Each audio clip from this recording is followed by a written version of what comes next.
Na vaza do gringo faltou demais. Na vaza do gringo faltou demais.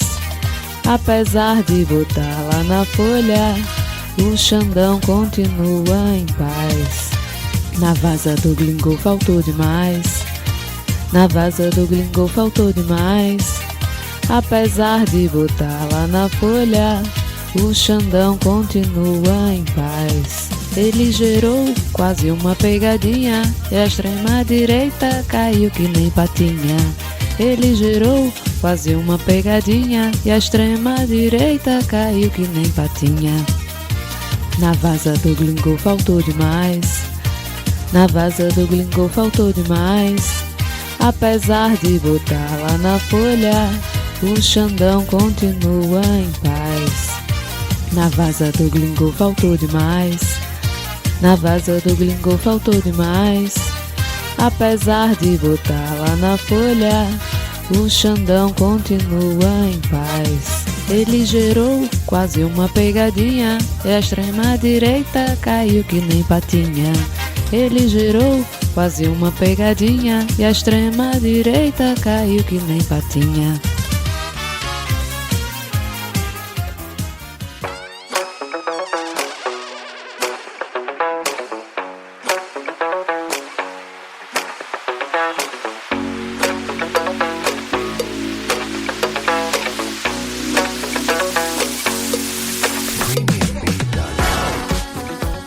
Cidadão e cidadã, tudo bem? Eu sou Victor Souza, falando diretamente do dia 15 de agosto de 2024 e está começando mais um episódio do Midcast Política. Aqui nós debatemos os fatos que ocorreram na última semana e que influenciaram no cenário da política nacional, com muita informação, esperança e bom humor dentro do possível. E hoje aqui comigo temos ela, Ana Raíssa. Tudo bem, Ana? Olá.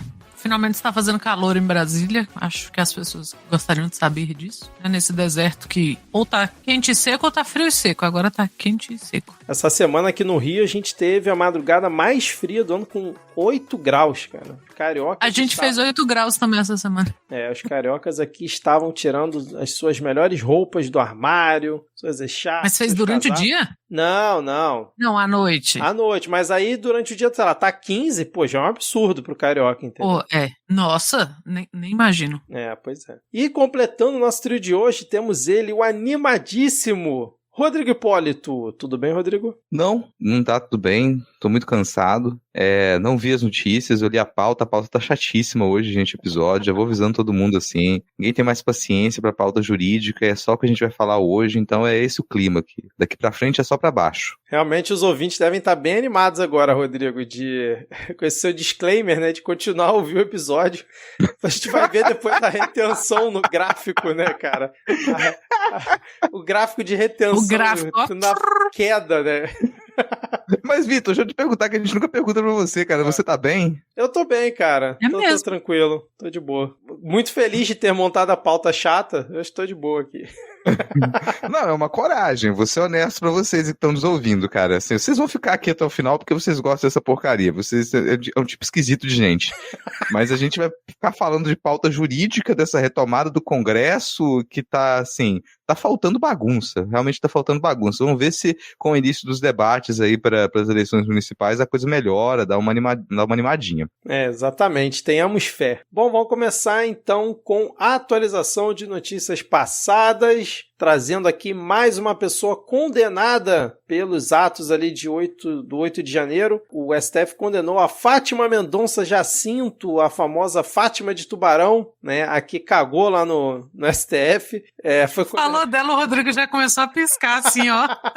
Querendo segurar a cara. Ela foi condenada a 17 anos de prisão, né, por participar lá dos ataques golpistas. O julgamento foi realizado na última sexta-feira, né? Quer dizer, foi pelo plenário virtual e encerrou na última sexta-feira, dia 9. A condenação foi unânime, mas ministros divergiram sobre a pena. E é por isso que eu incluí isso na pauta, além da gente dar um pouquinho de risada, né? O Xandão, ele condenou a dona Fátima a 17 anos de prisão, sendo 15 em regime fechado. Ele determinou o pagamento de uma multa equivalente a R$43 mil, mais correção monetária, e também ordenou que ela se responsabilize junto com as centenas de réus dos ataques e arque com uma indenização por por danos morais coletivos de 30 milhões de reais, que é aquela ação que a gente já comentou em outros momentos. Seguiram o voto de Alexandre de Moraes os ministros Flávio Dino, Carmen Lúcia, Dias Toffoli, Gilmar Mendes e Luiz Fux. Zanin concordou com a condenação, mas reduziu a punição. Ele votou por 15 anos de prisão, sendo 13 anos e 6 meses em regime fechado. Os ministros André Mendonça e Cássio Nunes também divergiram do relator e propuseram condenações bem menores. Ao mesmo tempo em que a dona Fátima foi condenada, o Xandão mandou soltar o Felipe Martins, aquele ex-assessor do Bolsonaro, que já estava preso desde fevereiro, naquela operação, tô igual Cebolinha, naquela operação da Polícia Federal, e o Xandão novamente entendeu, que não tinha mais justificativa dele estar preso e substituiu, ele por medidas alternativas, aquelas que a gente já está acostumado, a ver, proibido de deixar o país, uso de tornozeleira, não pode usar arma de fogo, não pode ter contato ali com os outros investigados, não pode usar redes sociais, aquele combo padrão. E aí, algum comentário sobre essas duas notícias? Cara, do Felipe Martins eu achei até que a gente já tinha falado no episódio anterior. Vou deixar o Rodrigo começar.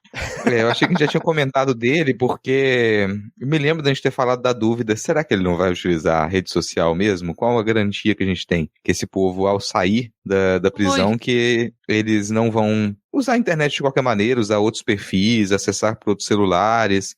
Então acho sempre um risco a gente não ter um controle. A tornozeleira eletrônica, no máximo, ele vai customizar, como a gente já comentou.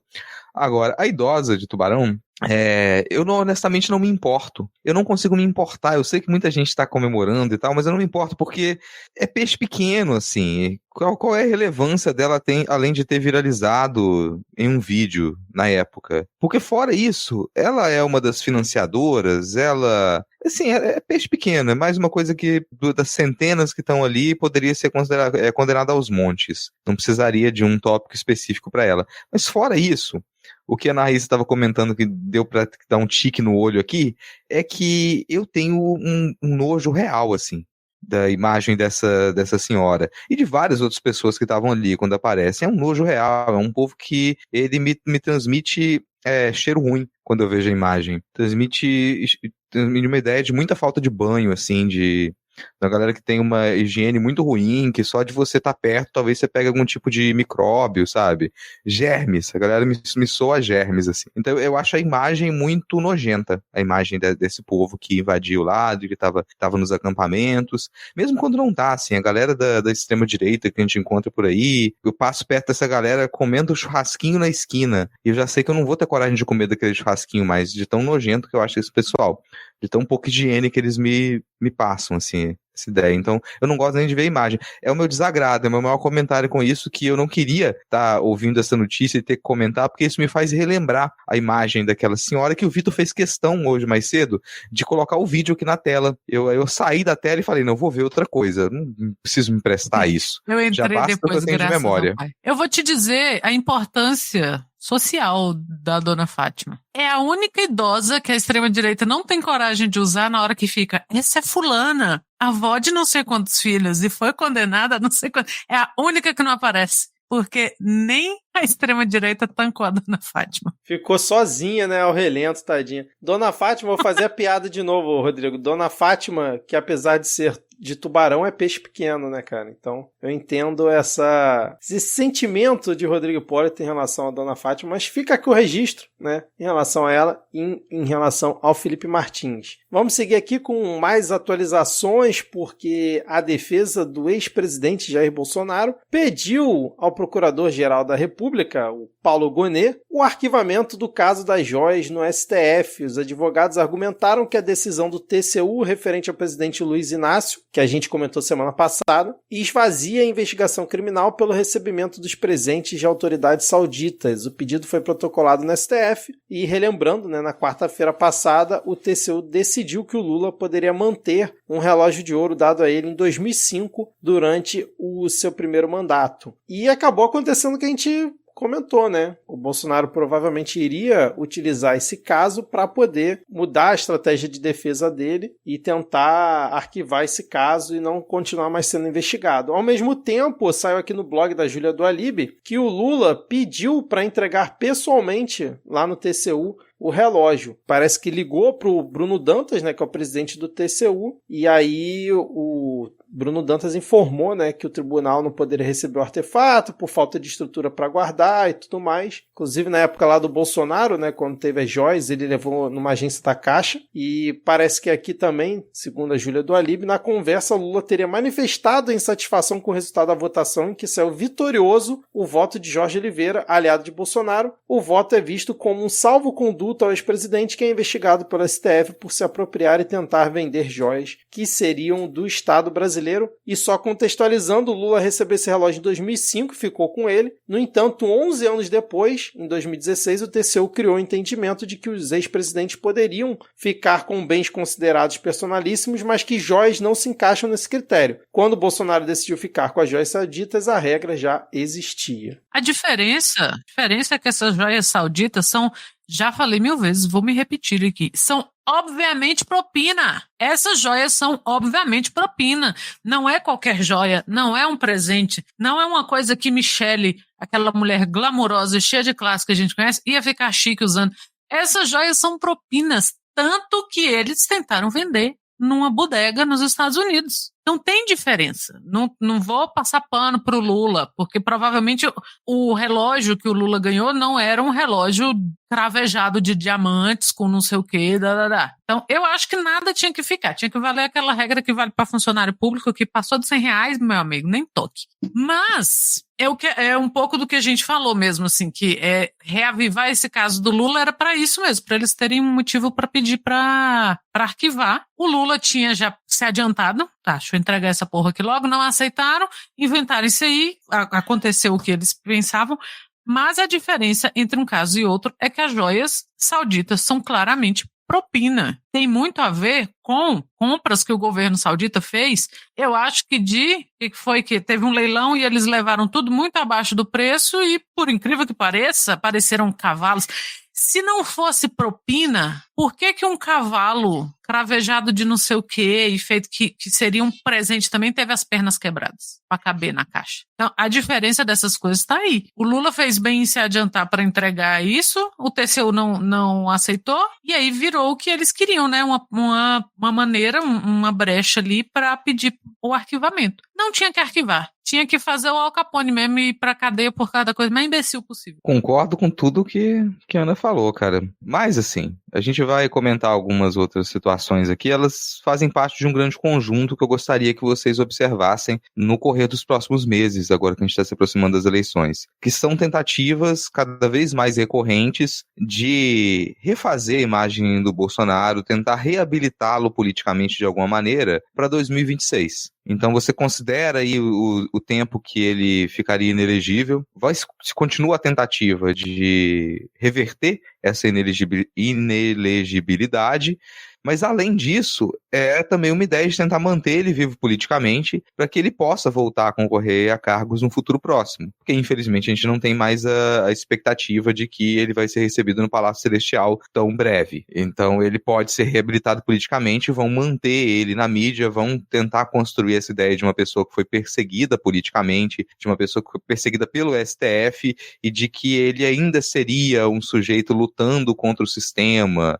Isso é uma certa cópia, né? É uma tentativa de copiar, só que muito mal feito, o que aconteceu com o Lula, que foi injustiçado no processo e ele cumpriu parte da pena que ele nem deveria ter cumprido e ele retorna, é reabilitado politicamente e é compreendido como uma pessoa que ela sofreu perseguição política. Então, tentam copiar essa mesma estrutura narrativa para fazer uma história do Bolsonaro em que nos próximos anos ele seja visto pelos seus eleitores como um grande guerreiro, um grande herói, alguém que sobreviveu a um sofrimento gigantesco por ter sido acusado injustamente e pipipipopopô. Então vai ter mais esforços ainda além desses para que isso seja possível. É necessário não deixar que isso aconteça, é necessário não apenas que se mantenha que ele continue inelegível, mas que logo ele seja preso também. ele seja condenado por diversos desses crimes que ele nitidamente cometeu. Esse, de receber propina através de joias, tentar vender essas joias, o caso do cartão de vacina e outros demais, os crimes dentro da pandemia, a ingerência, a prevaricação, tudo isso, assim, o vínculo com milícias, a agressão política, o incentivo à violência política, tudo isso tem que contar. O aparelhamento e a tentativa de interferência na Polícia Federal, tudo isso tem que contar. A fraude nas eleições, a tentativa de golpe, tudo isso é o suficiente para levar ele para a cadeia. Não só para ele estar inelegível durante esse curto período de tempo. Agora, quanto mais tempo a gente demora para colocar esse sujeito na cadeia, pior a situação fica, porque eles vão usar cada uma dessas oportunidades para tentar manter ele vivo como uma figura heróica, como uma figura mítica na cabeça desses eleitores, desse núcleo duro bolsonarista que parece não ter arrefecido tanto nesses anos, nesse mais de ano e meio aí do governo Lula. Perfeito, cara. Tô com vocês nessa. Quais serão as cenas, né, dos próximos capítulos aí? O que a PGR do nosso queridíssimo Paulo Gonet, sempre bom lembrar, indicado pelo Lula, né, vai fazer em relação a esse processo. Seria uma cara de pau absurda, né, arquivar com esse argumento que ele está utilizando, né, como relatei aqui, são situações completamente distintas, mas vamos aguardar. Seguindo aqui com nossa atualização de notícias passadas, o Flávio Dino, aquele que não esquece de ninguém, ele já tinha falado para suspender as emendas PIX, né, aquela farra danada que a gente comentou semana passada, né, que tinha que ter mais transparência e tudo mais, e agora ele suspendeu a execução de todas as emendas impositivas apresentadas por deputados federais e senadores ao orçamento da União, até que o Congresso estabeleça novos procedimentos para garantir transparência na liberação dos recursos. A decisão em caráter liminar não inclui recursos destinados a obras em andamento ou ações para atendimento de calamidade pública. Ela ainda será encaminhada ao plenário virtual para manifestação dos demais ministros. E aí, só lembrando, né, as emendas impositivas, né, são aquelas que o governo é obrigado a executar. E tem não só as emendas PIX, né, que se apelidou dessa forma, que o montante total para esse ano é de 25 bilhões, mas tem também as emendas individuais de transferência com finalidade definida, onde os parlamentares indicam como os recursos devem ser aplicados, mas com uma finalidade específica já determinada, e as emendas de bancadas estaduais, que este ano o valor é aproximadamente 11 bilhões de reais. E aí o presidente da Comissão de Desenvolvimento Econômico da Câmara dos Deputados, Danilo Forte, disse que a imposição de medidas agressivas, conforme vem sendo o caso recente das decisões do STF, tem como único resultado a crise e a desconfiança. E também, em retaliação a essa decisão do Dino, a Comissão Mista de Orçamento rejeitou na quarta-feira, vulgo ontem, do dia que a gente está gravando, uma medida provisória que destinava 1,3 bilhão de reais para recompor o orçamento de diversos órgãos do Poder Judiciário. Então, muitas pessoas entenderam isso como uma retaliação, já que foi ali no mesmo dia em que saiu essa decisão do Flávio Dino. E aí eu volto à pergunta que eu fiz para vocês semana passada, após agora essa ampliação da restrição. Será que agora vamos ter mais transparência ou daqui a pouco rola um acordo e volta tudo ao que era antes? Cara, primeiro que medida agressiva é uma faca desse tamanho para fazer corte nessas emendas, assim. Fazer um corte no tipo de emenda. Isso não está sendo feito. O que está sendo pedido é transparência. Pura e simplesmente que se indique, que se deixe às claras quem são os nomes de quem faz o direcionamento dessas emendas, para onde elas vão, para quais projetos, em nome de quem. Só isso. Então não tem nenhum impedimento real em que as emendas sejam destinadas. Elas ainda podem seguir o caminho natural que elas deveriam seguir ali pela nossa legislação. A proibição, a inconstitucionalidade desse tipo de distribuição de emendas já foi estipulada pelo STF. Então o que o Dino está fazendo é só exigindo que se cumpra o que já foi determinado, mas que o Congresso ignora. O Lira e o Pacheco, eles decidiram ignorar a determinação do STF de que essas emendas opacas, essas emendas sem transparência, elas não são legais, que não deve se proceder dessa maneira. Então, nesses últimos meses, o que aconteceu foi que o Congresso ele ignorou. Ele decidiu continuar com um procedimento que foi tido como ilegal. E aí obriga o STF a tomar medidas como essa, para exigir que seja cumprido o que já foi determinado. Então, não teria que se fazer um acordo, mas não vamos ser inocentes, a gente está num ano eleitoral, então a tendência é o Congresso bater o pé, exigir, tentar de alguma maneira fazer com que isso seja protelado para o ano que vem. Se isso fosse depois das eleições, a probabilidade de que talvez se aceitasse alguma mudança era maior. Atualmente isso é muito difícil. E o que a gente tem ali é uma real bancada de negócios, assim, é uma grande negociação de para onde vai esses dinheiros com o interesse de um tipo de compra de voto. É o caso, por exemplo, do Nicolas Ferreira, que 1/3 das emendas dele para Minas Gerais foi para um só pequeno município que tem como pré-candidato à prefeitura o tio dele. E na hora de fazer divulgação de que ele estava mandando dinheiro para Minas Gerais, quem estava lá com ele no vídeo é o tio dele, que é pré-candidato, nem é o atual prefeito da cidade. Então é uma coisa completamente descarada, assim, explícita, que se usa as emendas para poder conseguir privilégio nas eleições, para poder influenciar o voto dos eleitores, o que também é ilegal que isso seja feito dessa maneira. Mas aí quando você não faz de modo transparente, é muito mais complicado de você iniciar algum tipo de processo, de você fazer algum tipo de indicação de que, olha, isso aqui está acontecendo de modo errado, não pode ser dessa maneira. Então, mas vai se insistir. Por enquanto não deu as caras ainda, nem o Pacheco, nem o Lira, para tentar bater o deles na mesa e falar, a gente não vai aceitar. Mas em breve é provável que isso aconteça, já que o Dino resolveu dobrar a aposta e falar, não, a gente realmente não vai aceitar. Vocês vão ter que cumprir o que foi determinado. Só para pegar o gancho aí do final para não repetir o Rodrigo, já que eu concordo com tudo, o Lira e o Pacheco ainda não encararam, né, publicamente essa dobra de aposta do Dino, porque o Lira, principalmente, embora ele ele queira os fumos de primeiro-ministro, ele sabe que ele é eleito por voto popular, infelizmente, eleito por voto. E os ministros do STF, não. Eles estão ali, vai passar o governo que for, sabe? Fernando Collor indicou um primo dele e a gente teve que aguentar por muito mais tempo do que a gente aguentou o Fernando Collor. Não o Alagoas, que continuou votando nele, né? Então, eu não sei se o Lira, embora, né, ele já esteja recebendo líderes aí no gabinete dele, ele tá aí querendo achar uma resposta maior a uma tréplica, né, a resposta do STF. Não sei se ele vai achar, porque é isso, assim, os deputados passarão e o ministério passariam, né? O STF, aliás, porque o STF tá aí. Esses caras têm, o que tem menos tem o que ainda? 15 anos de casa? E eles vão deixar o cara segurar, sei lá, 1 bi que ia ser repassado por judiciário? Não são.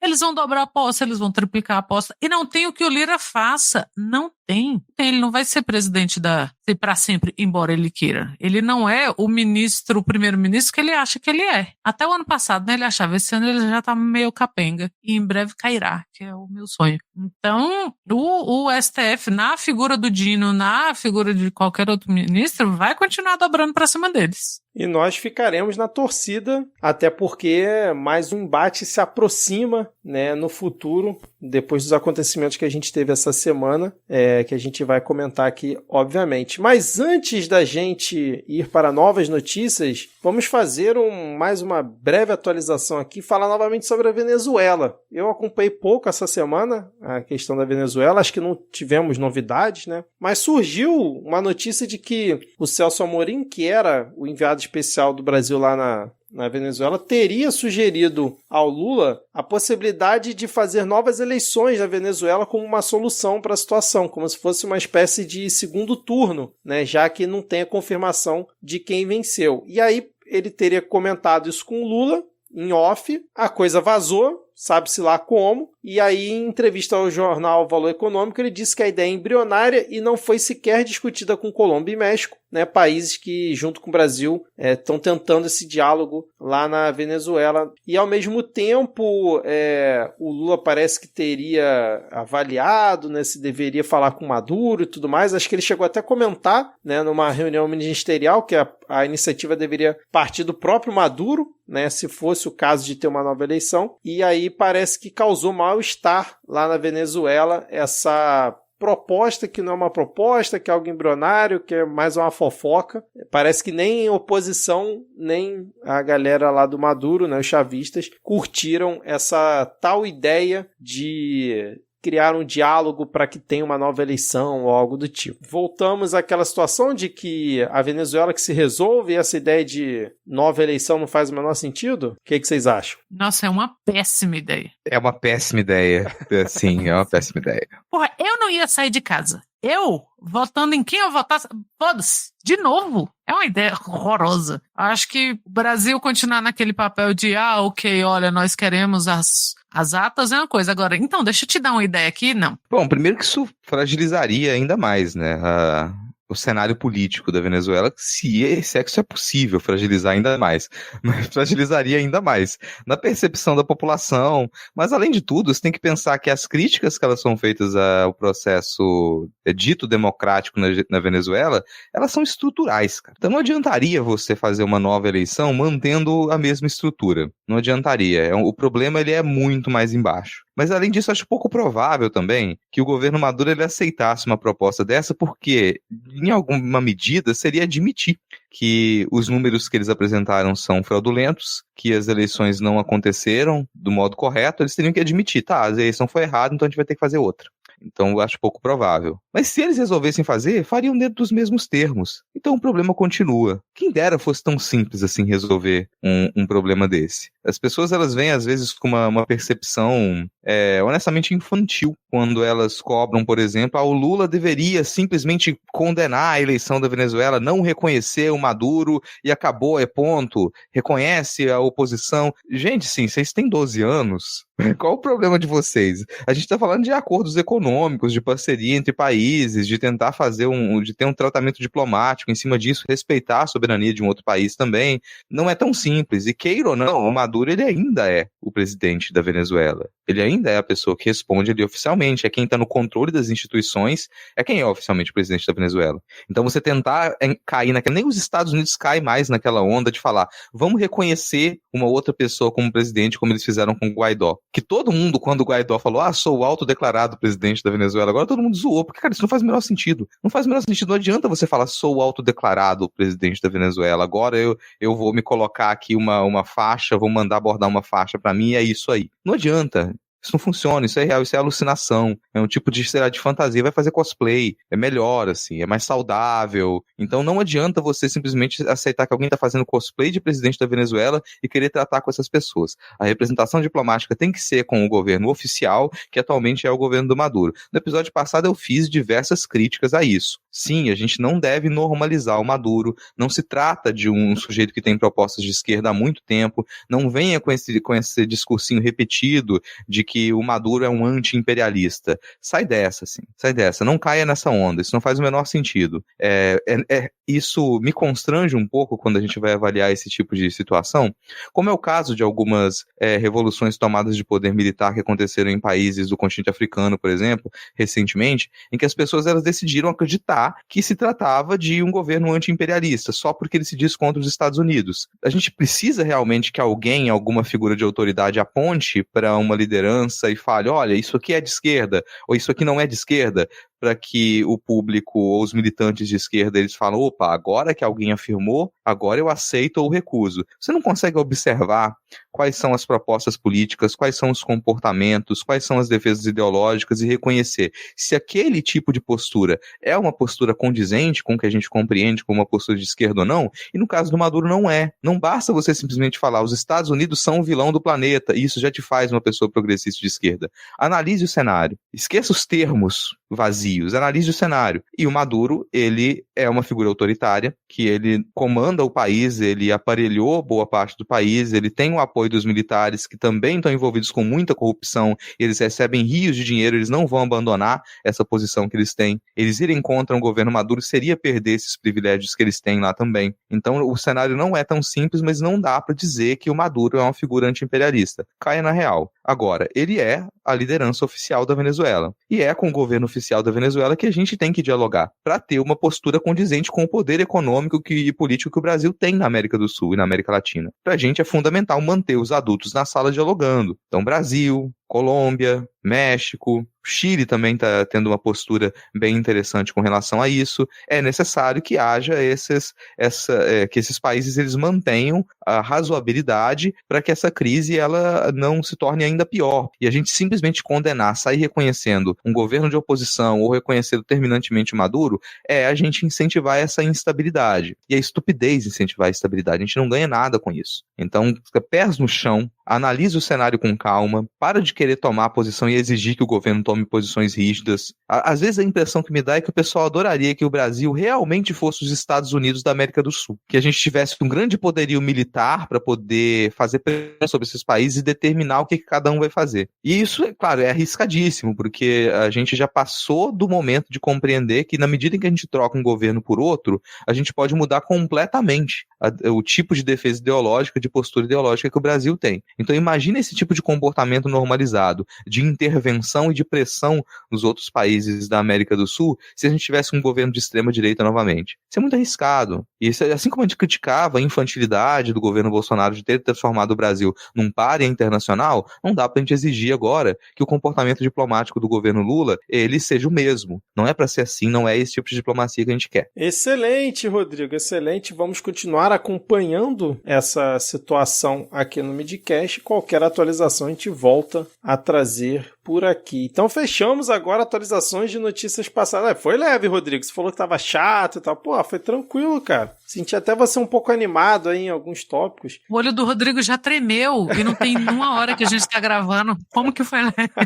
Bom, agora vai ficar leve, Rodrigo, porque vamos falar o quê? Do Apoia-se. Se você, ouvinte, quer apoiar o Midcast, quer apoiar que a gente continue falando desses temas horrorosos toda semana, você tem duas formas de fazer isso. Tem o nosso Apoia-se, que é apoia.se/Midcast, onde você tem diversas formas de apoiar, né? Diversos planos. Se você apoia com R$20, você consegue consumir alguns conteúdos extras que tem lá no mural do Apoia-se, para quem faz essa categoria. Se você colabora com R$50 ou mais, você tem a oportunidade de assistir aqui a nossa gravação ao vivo, como o Reni Barcelos e a Laís de Moraes estão fazendo mais uma vez hoje, fiéis aqui junto com a gente. E a outra forma de você nos apoiar é através da chave Pix, que é podcastmedia@gmail.com, e por lá o céu é o limite, você pode apoiar com o valor que você quiser. E Ana Raíssa, nós estamos nesse momento com a campanha Pix na mão, pauta no chão, que está muito longe da meta. Acho que infelizmente não conseguiremos bater. Os ouvintes acho que não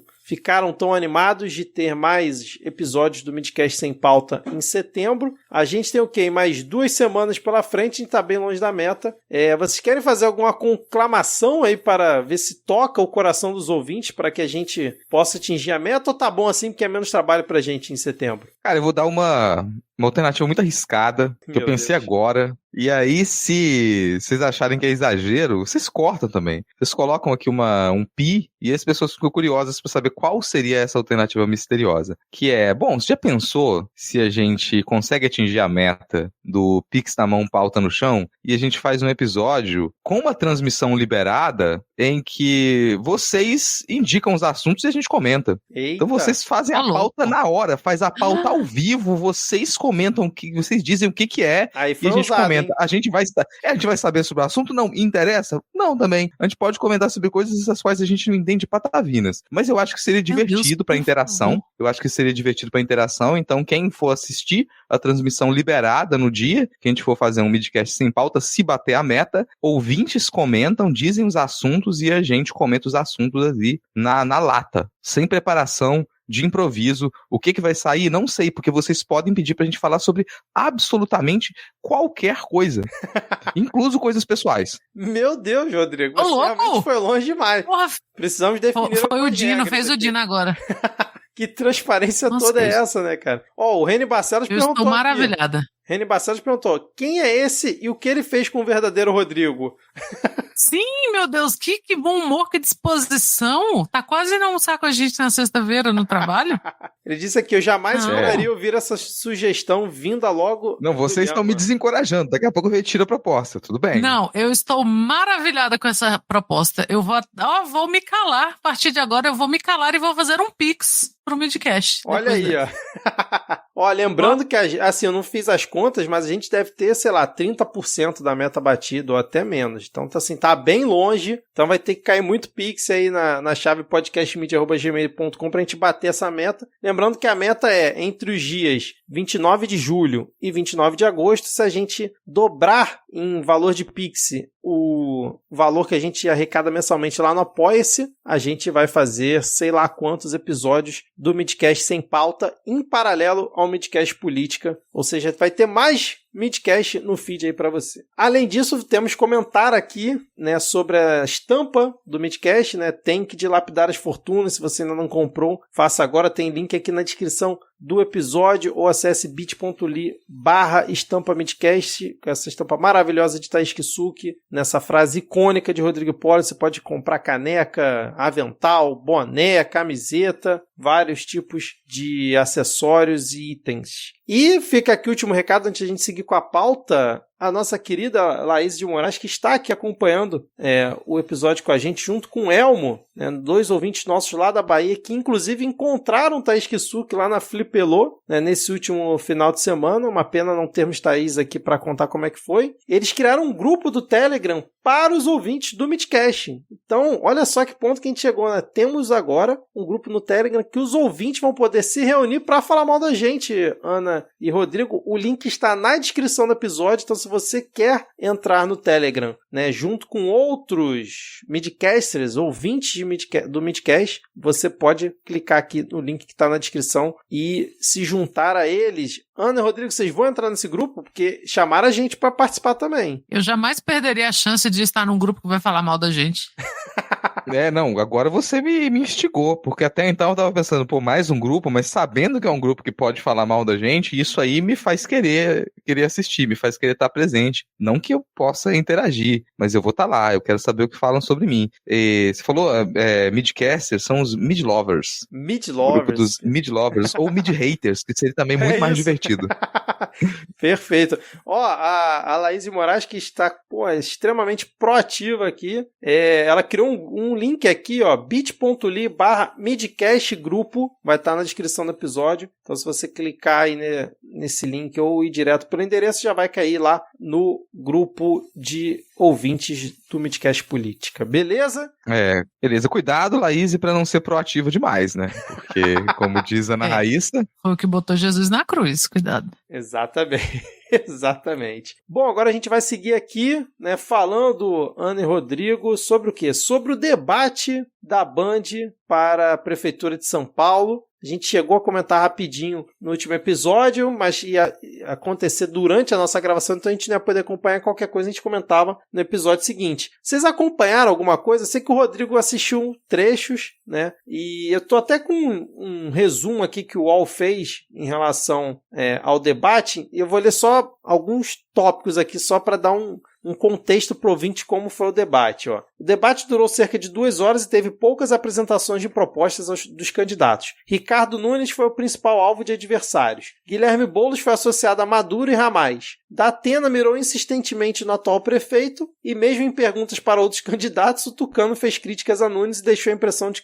que vai concentrar esforços em ataques ao atual prefeito. Pablo Marçal ficou descontrolado após pergunta de Tabata Amaral sobre a sua condenação, e a Tabata foi a menos chamada para os embates diretos pelos adversários, mas protagonizou os momentos mais tensos. Então teve troca de insulta, teve gente tentando pegar ali o coração, né, do eleitorado da periferia, o eleitorado feminino. Teve um momento que eu achei maravilhoso, do pouco que eu assisti, que o Pablo Marçal falou que ele era o candidato das mulheres porque ele é casado com uma mulher. Então ele, tem toda a expertise para poder ser o prefeito das mulheres lá em São Paulo. E eu quero saber se vocês acompanharam alguma coisa do debate, algum comentário a ser feito. Eu usei a minha prerrogativa de brasiliense para passar muito longe disso. Eleição para mim é de 4 em 4 anos. Bom, mas eu admito que eu me divirto com debates, assim. Se não tivesse tão tarde e eu fosse rico, eu teria continuado a assistir. Dado que era tarde e eu não sou rico, precisei dormir. Mas estava minimamente divertido algumas coisas, assim. Primeiro que eu não esperava, talvez devesse esperar, mas bobo que sou, não esperava que, cara, o Datena, ele parecia que ele tava, sei lá, bêbado. Ele não conseguia concatenar as ideias, terminar uma frase. Cada frase que ele falava era mais uns 10 segundos de gaguejo. E ele completamente perdido, demonstrando que desconhecia as informações básicas sobre a cidade. Ele realmente desconhece São Paulo, pelo que deu a entender, assim. Ele não entende como é que funciona a estrutura da administração pública, ele não sabe quais são os projetos que estão em andamento na cidade. Cada pergunta que faziam para para ele saía com respostas completamente estapafúrdias ou genéricas, sabe? Como é que você vai resolver a situação do atendimento no SUS em São Paulo, dos postos de saúde? A resposta é remédio. Tem que dar remédio, tem que atender as pessoas, tem que ter médico. E assim, foi um fracasso pro Datena. O pessoal ficou chamando ele de Biden brasileiro, Rodrigo. Olha, não sei, acho que o Biden ainda tava em algum sentido melhor, porque ele falava menos. O Datena, ele tentava falar. Aquela coisa do Datena não conseguir controlar o próprio tempo, e na primeira resposta que ele vai dar, ele gasta o tempo todo dele falando qualquer coisa. Então ele ficou meio perdido. Também deu pra perceber uma tentativa do Boulos, em alguns momentos, de fazer uma dobradinha com o Datena, percebendo que o Datena estava disposto a atacar o Nunes, então ele tentou fazer essa dobradinha, e o Datena não entendeu, não sei se ele não entendeu, se ele tentava rebater ao mesmo tempo os ataques pro Nunes e falar mal do Boulos, mas não conseguia muito bem. Então isso aí foi pra mim uma primeira surpresa, né? Essa incapacidade do Datena de se comunicar, porque aparentemente era um comunicador e ele não conseguiu falar pro seu público. Não conseguiu falar nem pro seu público, nem quando ele falava de segurança, nem os jargões que ele tá acostumado a usar, ele conseguiu utilizar ali. Então ele passou uma impressão de extrema insegurança, de incapacidade, de inexperiência. Isso é muito ruim pra ele, né? Chama atenção, é claro, e era essa a ideia do candidato coach, né, do Marçal, dele falar muitos absurdos para gerar cortes para suas redes sociais, conseguir muito engajamento e dali retirar dinheiros. Essa era a intenção dele. Não tem a menor perspectiva de se eleger, mas ele deixa o cenário mais conturbado, ele atrapalha a discussão, e isso a gente já viu muitos outros candidatos fazerem isso. Não tinham a menor obrigação de chamá-lo para o debate, então quando chamaram já sabia que isso ia acontecer, já era a intenção que isso fosse acontecer da organização do debate. Aí uma coisa que as pessoas ficam falando, deram mole, como é que não pensaram que isso ia acontecer? Não, foi proposital. Chamam esse tipo de candidato esdrúxulo para que o debate tenha esse palhaço e tenha repercussão nas redes sociais depois, que os vídeos nos canais eles sejam acessados, essa é a ideia. Então isso foi proposital. Eu parei de prestar muita atenção na hora que o Pablo Marçal falou que ele tinha hackeado a vida. Porque ele falou que hackeou a vida, e eu pensei, gente, eu vou ser honesto com vocês, gente, a gente fala muito de algumas pessoas pela análise, às vezes, do que elas falam e pela análise do poder que elas têm de influenciar em rede, mas eu nunca me dei o trabalho de assistir vídeos do Pablo Marçal. Eu também não. Nunca me dei o trabalho de saber exatamente como ele falava, e aí também tem um aspecto de surpresa, de perceber que sim, aquilo, claro, as pessoas elas vão querer assistir aquilo, elas vão ficar curiosas para saber que tipo de absurdo é aquele que ele está falando, isso vai ganhar atenção e vai ganhar a confiança de um certo tipo de eleitorado, mas isso ainda é muito restrito, pensando nas métricas de uma cidade como São Paulo, mas me surpreende também ali uma certa incapacidade dele de escapar daquela bolha, daquele tipo de público que ele formou nas suas redes sociais. Ele não consegue falar para mais ninguém. A estrutura das frases, os termos que ele usa, certas gírias que ele adota ali, elas não colam para um público que está fora daquela bolha que o segue já. Então, por mais que ele ganhe alguns outros seguidores, que ele tenha chamado a atenção durante essa semana, tenha sido o nome que ele mais gerou pesquisas no Google, por exemplo, isso não necessariamente se reverte de modo eleitoral em algo positivo para ele. Não me parece ser a intenção. Me parece ser a intenção que ele continue a ganhar dinheiro como um golpista na internet, que é o que ele faz, né? Mas ele escolhe fazer ataques diretos a outros candidatos, ataques que não têm o menor cabimento, né? Então, o modo como ele atacou o Boulos, por exemplo, é algo que virou processo. Então, que ele se recusa a tirar aqueles vídeos de ataques falsos, de mentiras, que ele imputou ao Boulos, tá acusando o Boulos de crime, inclusive, mas que ele teria que retirar esses vídeos. Então, isso já virou processo e ele vai perder esses processos, né? Porque são falsas acusações explícitas. E ainda recai naquela parte que ela é ridícula, mas que coloca ele em descrédito porque evidencia o fato dele ter sido condenado. Então ele foi condenado por assalto a banco. E ele fala, você se apresenta, né, o registro da minha condenação que eu retiro a minha candidatura. E tá lá, e é um registro que todo mundo conhece. Tá lá que ele foi condenado e ele teve que cumprir a pena e multa. Então isso também foi colocado a público, é algo que ficou marcado na figura dele. Ele chama atenção, algumas pessoas não ligam pro fato dele ser um criminoso, às vezes podem até achar isso positivo, mas isso vai estar colado e a gente pode ter essa impressão pelo barulho que essas pessoas fazem na rede, mas na prática a maior parte da população não vai achar positivo que o cara tem orgulho de ter sido um criminoso, tem orgulho de ter assaltado o banco e de ter dado golpe. Então quem aproveitou isso no debate, essa tirada do bolo, foi muito bem a Tabata. A Tabata conseguiu aproveitar isso bem. Quando ela ataca o Nunes, também algumas pessoas podem ter achado que foi exagero, mas honestamente eu acho que num cenário daquele de debate não é exagero. O fato de ter uma falta de informação com relação à denúncia que foi feita a partir da mulher dele sobre violência doméstica, isso ficou um disse pelo não disse, ele não conseguiu responder a Tabata, então ela puxa isso pro discurso dela e é positivo. A Tabata é uma pessoa que sabe se expressar muito bem, que ela sabe organizar muito bem o seu discurso, ela sabe como responder as perguntas quando ela é acossada, então ela tem saídas, ela conhece a cidade, ela sabe a situação da prefeitura, a situação da administração pública, quais são os projetos, a situação de cada projeto que está em andamento, e ela consegue apresentar uma alternativa para a falha de cada um desses projetos. Então duas pessoas ali que teriam condição de fazer esse enfrentamento com o Nunes e apresentar propostas é o Boulos e a Tabata.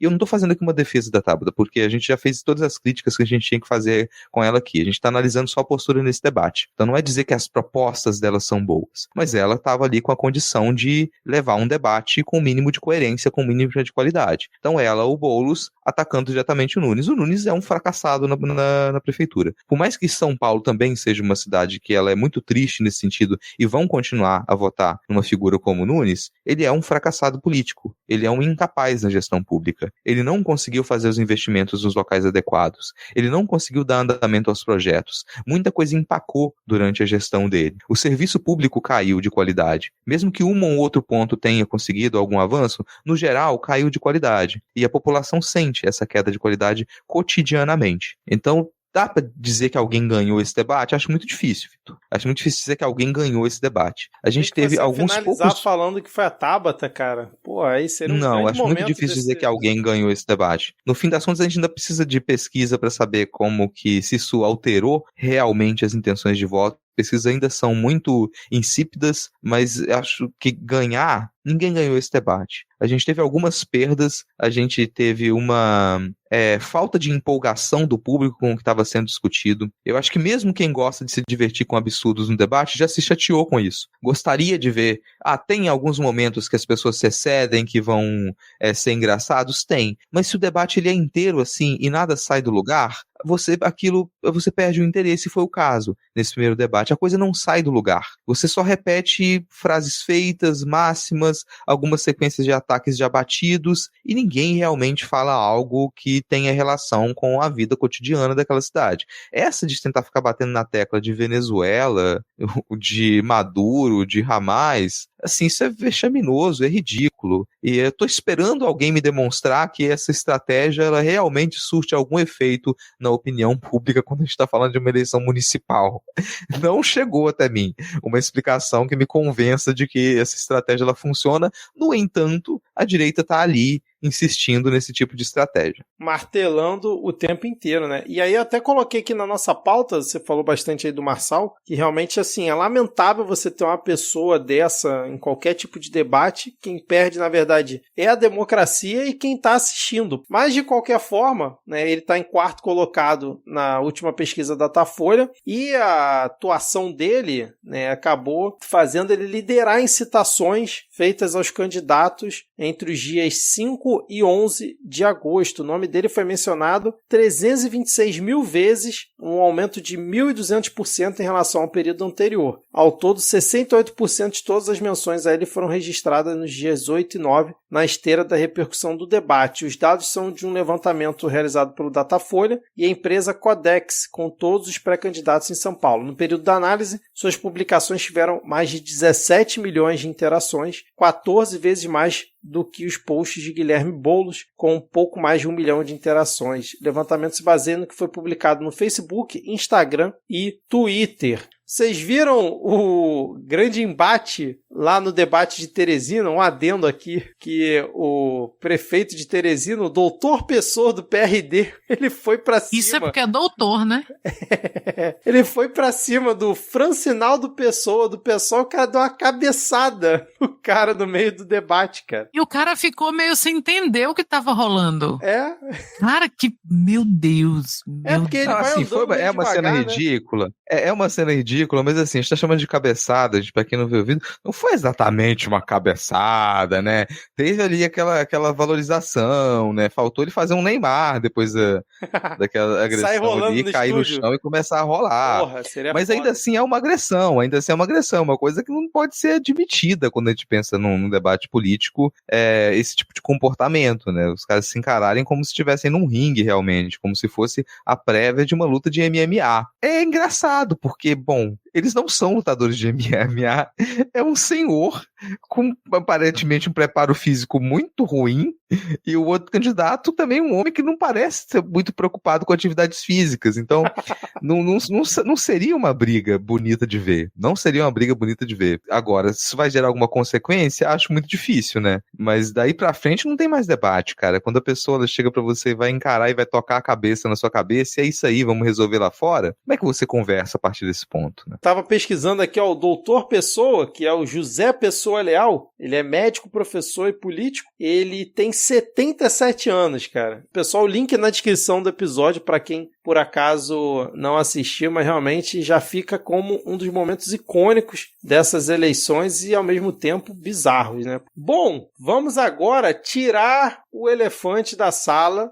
porque precisamos falar sobre o grande acontecimento da semana. Rodrigo e Ana finalmente pegaram o Xandão, hein? Porque Glenn Greenwald teve acesso a mais de 6 gigas de dados, de conversas e sei lá mais o que ele tem, né? De assessores do Xandão, né, que estavam trocando entre si, e mostram que o Xandão usou o TSE fora do rito tradicional, né, do rito correto, para investigar bolsonaristas no Supremo Tribunal Federal. Revelam mensagens, segundo aqui o que foi publicado pela Folha de São Paulo. O Glenn, né, que teve acesso a essas informações, usou justamente a Folha de São Paulo para essa divulgação. Os diálogos, aos quais já foram divulgados até o momento, mostram duas pessoas ali conversando bastante sobre diversos itens, né, sobre diversos casos. Seria o juiz instrutor Ayrton Vieira, que é o assessor mais próximo do Xandão lá no STF, e o Eduardo Tagliaferro, perito criminal, que à época chefiava a Assessoria Especial de Enfrentamento à Desinformação do TSE. Então, o que o pessoal está alegando? Que o Tagliaferro e o Ayrton Vieira, eles ficavam trocando mensagem fora do rito processual, né? Um era do TSE, o outro ali do STF, utilizando a estrutura do TSE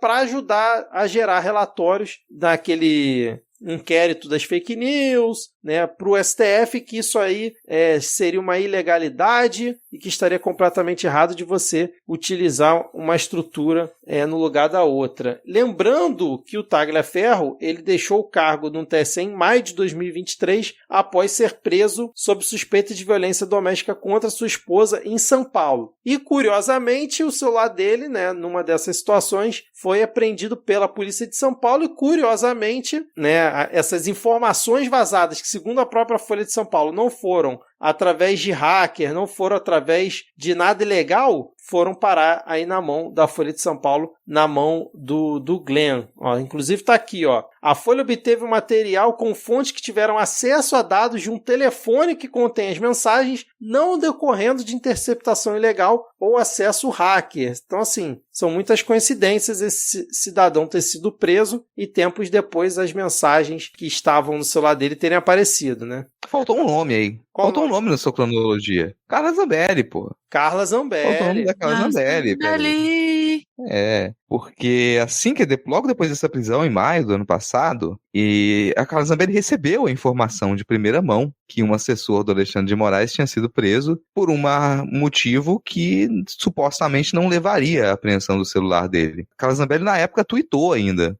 Foi fazer tweet para mostrar que ela estava ciente desse fato, de que tinham prendido um assessor dessa figura importante. Então, só depois da Carla Zambelli saber disso é que você tem a apreensão do celular dele, sem nenhuma justificativa aparente. E mais, essas mensagens, elas ficam lá retidas durante todo esse tempo. E só agora elas vêm a público. Só agora essas mensagens vêm a público. Mas, não sei se ia continuar ainda nessa retrospectiva, E aí, ou se já queria os comentários, mas acompanhem essa retrospectiva. A gente vai falar também da opinião dos especialistas, né, já que nós não somos especialistas. Exato. Mas eu já deixo aqui de antemão o meu comentário, que ele em uma palavra, nada a ver. Mas não é o que a Folha de São Paulo pensa, Rodrigo, porque eles fizeram inclusive um gráfico aqui para mostrar como que era isso. Então, segundo a Folha de São Paulo, o Xandão ele fazia pedidos de produção de relatórios contra determinados alvos para o seu gabinete, para o seu instrutor do gabinete, o Ayrton Vieira, ou seja, ele pedindo para um subordinado dele trabalhar via WhatsApp, ele fazia esse pedido. E aí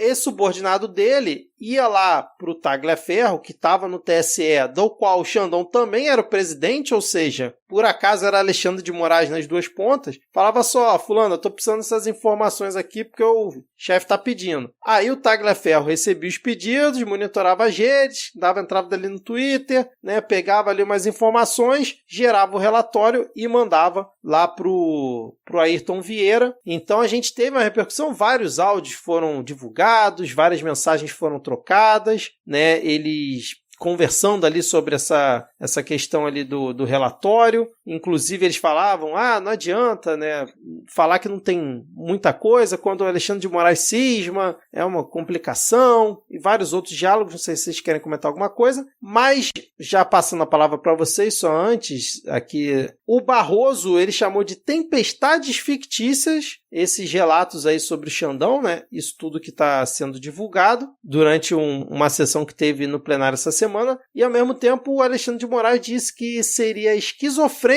ele se auto-oficiar solicitando informações, já que ele era o presidente do TSE, segundo ele tinha poder de polícia e não precisava oficializar todos os pedidos para ele mesmo, né, já que o pedido estava vindo do STF. E agora eu passo a bola para vocês, se vocês quiserem dar mais exemplos, comentar, trazer opiniões de especialistas para balizar se dessa vez pegaram o Xandão ou não. Quando comecei a receber links, né, já não me pareceu esse mousse todo. Falei, o Xandão ia deixar o rabo de fora da toga assim? Não ia. E aí começam esses detalhes muito esquisitos, né? Tipo, Zambelli. Tem a Zambelli envolvida? Cara, é trambique. Não tem nada sério que teve essa mulher envolvida, assim, mostrou-se sério no fim das contas. Então, não tem.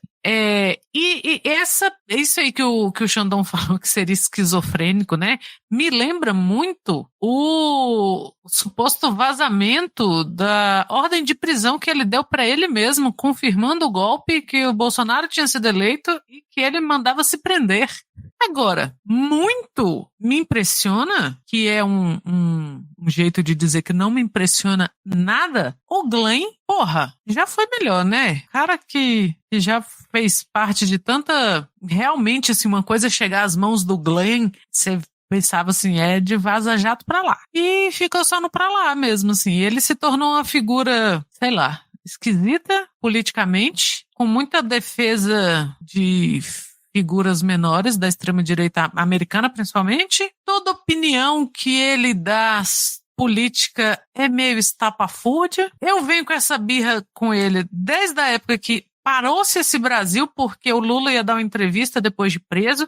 Depois de tanto tempo teríamos entrevista do Lula, aí botaram o Glenn, que não se dá o trabalho de aprender português. O cara tem 2 filhos brasileiros, ele mora aqui há 500 anos, ele não se dá o trabalho de aprender português. Aí todo mundo comprou essa ideia de que o Glenn eram as grandes coisas, botaram ele lá pra entrevistar o Lula. Ele fez um monte de pergunta fraca, xoxa, capenga, num português muito mal falado, que o Lula fez a delicadeza de não ficar assim, Porque eu teria ficado, quer? Então, assim, gringo que mora aqui e não aprende português, eu não tenho respeito nenhum. Esse gringo sendo o Glenn, como o Vitor também já fez o Cebolinha hoje aqui, menos ainda. Aí uma pataquada dessa, sem nenhuma apuração, sabe? Como que o cara põe o nome dele, ou nossa, passou aqui pelas minhas mãos, passou pela Folha, passou pela Zambelli. Cara, não faz sentido. Então, quando você sabe do que se trata a partir desses detalhes, você já não espera muita coisa. Aí eu fui lendo e nada daquilo foi aparecendo e virou uma pataquada. O próprio Xandão parece que meio que sacudiu isso nesse papo de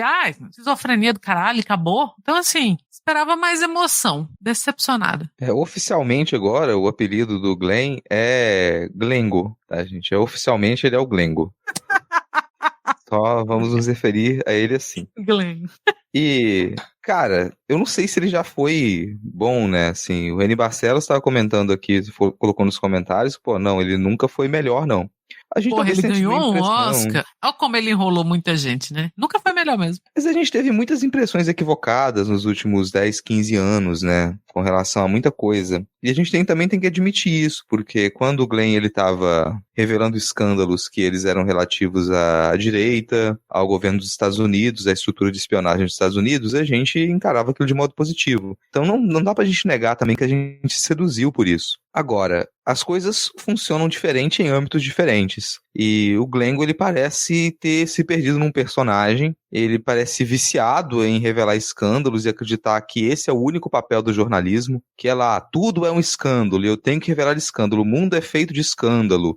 E se torna um pouco um conspiracionista estereotipado, porque daqui a pouco o cara vai aparecer com um chapéu de alumínio falando, não, eu tenho que usar aqui o meu chapéu de alumínio, senão eu vou ser vigiado pelo Xandão. E aí ele não tem não parece ter esse aspecto analítico que esse tipo de jornalismo precisa de avaliar os contextos e acreditar que é possível sempre uma absoluta liberdade, sem que se tenha responsabilidade nesse trabalho jornalístico. Quais são as consequências de se tratar certos tipos de informação como se elas fossem iguais a informações similares em contextos distintos.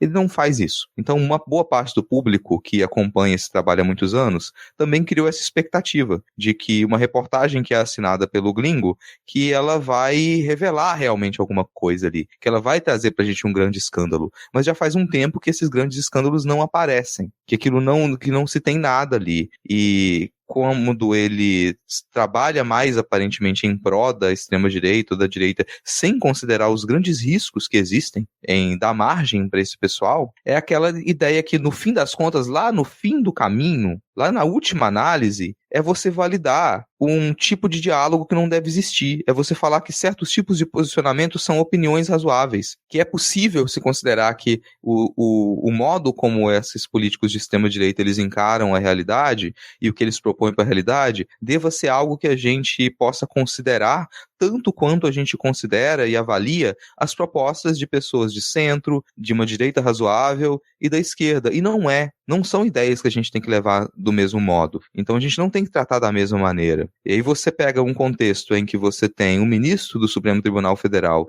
que ele estava encabeçando um enfrentamento para tentativa de golpe. E aí sim, numa conspiração já demonstrada para que se desse um golpe de Estado no Brasil, e você supõe que, peraí, não, você exagerou na tentativa de impedir que o Brasil sofresse um golpe de Estado. É isso que você está dizendo? Você está me dizendo que o seu grande objetivo de vida é demonstrar que algumas figuras públicas elas exageraram ao tentar impedir um golpe de Estado no Brasil. Que elas exageraram ao tentar encontrar provas para identificar ali quais são os responsáveis por esse tipo de arquitetura do crime. Num cenário muito perigoso, cara, porque a gente já tinha passado ali por um outro golpe de Estado no Brasil, que colocou o Michel Temer no poder, então já tinha tido 6 anos de governos ilegítimos, porque por mais que o Bolsonaro ele tenha sido eleito em 2018, a gente não cansa de dizer que isso foi um estelionato eleitoral, que ele conseguiu essa eleição ao enganar a população, uma eleição baseada em mentiras, baseada na alienação da opinião pública, com um grande poder financeiro por trás. E na medida em que esse poder financeiro cai, ou começa a cair, a gente viu os resultados disso no desespero dos acampamentos depois da eleição do Lula e na invasão dos prédios dos três poderes. Então, dentro desse cenário crítico, dentro dessa catástrofe institucional, você vir com esse discursinho que ele tenta ter um fundo legalista muito vago, muito insípido, isso é extremamente negativo e perigoso. Então, figuras como o Glingo, para mim, eles se tornaram figuras perigosas. A gente tem que recusar, a gente tem que condenar esse tipo de prática jornalística. Isso descredita o jornalismo. O jornalismo sério, ele não se baseia em procurar escândalos o tempo todo. Ele não se baseia nisso. E é o que o Glingo faz. E muitos outros tipos de jornalistas fazem. Então ele se emparelha com outros tipos de, entre aspas, jornalistas de alta performance que tentam encontrar pelo em ovo o tempo todo, mas que no fim das contas eles servem a certos ideais políticos de extrema direita e de direita. É o que está acontecendo. E nesse caso específico, eu acho que ninguém compra essa ideia de um grande escândalo ali. Não se comprou, os outros ministros do STF não compraram, fora esses parlamentares de extrema direita muito raivosos que eles subiram, que eles foram falar na tribuna para poder xingar o Alexandre de Moraes, fora isso, não parece ter repercutido de modo pesado no Congresso, não vai ter consequência nenhuma, porque no fim das contas está demonstrado que não houve nenhum deslize do Alexandre de Moraes. Desculpa informar para quem acha estranho que esses contatos eles sejam feitos por WhatsApp, mas é assim que essa comunicação acontece. E digo mais, para quem acredita que ministros do STF conseguem escrever aqueles votos quilométricos de 4 horas de leituras com 1 milhão de citações, que eles conseguem pegar o caminho de uma certa jurisprudência e seguir aquilo, sei lá, por um século para poder citar todo tipo de coisa. Não, gente, quem faz isso é assessor. Assessor trabalha muito. Então o juiz está lá e ele faz as indicações para os seus assessores para verificar certas informações,